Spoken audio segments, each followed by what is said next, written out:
Palasito, pero ako nagigipalusot ako. Palusot na lang. Kaya hindi ko magaling amigo ta. Ito ka na dyan. 3 minutes. Okay, salamat kayo. Makalusot ko na mo sa explanation. 3 minutes. Ako nagipalusot. Ay, sige na.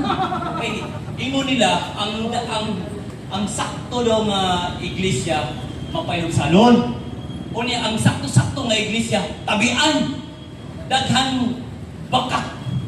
So, ang gibuhat ni Igsoon nga matuod nga iglesia, ingon nga matuod, ang gibuhat ni daghan kay akusasyon, moni. Kay piki man lagi. Kapantay mo ng tambal Igsoon. Bisag piki, daghan kay advertise, pero piki. Tanawa Igsoon. Oh, grabe yun, itukan siya. Okay, itukan na siya. Tanawa Igsoon ha. Mateo 16:18. Sulti niya.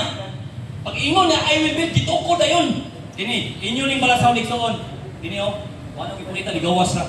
Sumala sa gingon diriya, basahon ako. Gingon diriya, busa naghimo siya pundok. Klaro ba? 2 minutes. Pundok nga dosi. Wala.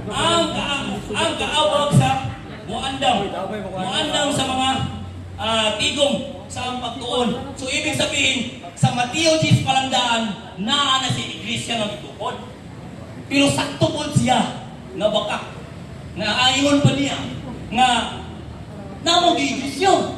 Pero wala gingangan. Pero natingalak ka kay goods kayo ang iyong referensya. Na gingangan. Kung sa may tinuod, natukod o wala.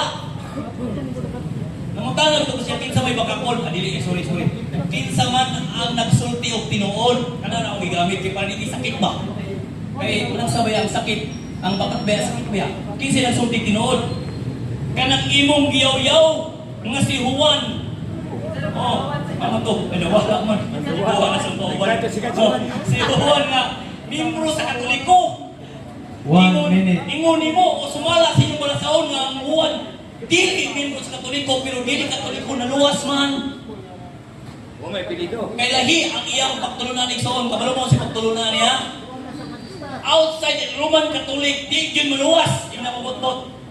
Pero ang original, yung katulog sa Roman Catholic, tanan nga nagsagawas, nagsulting kamaturan, maluwas na siya. O kini, doktrina yun, sumala sa kung nasabtan diriya. Kini, una nga, 30 seconds. kung supako niya Igsoon, ang akong i-stand sa magisupok niya, ang ilang pagtulunan. 20 Igsoon, seconds. nauman na gid ang akong panahon. Manamilit na ko sa inyo,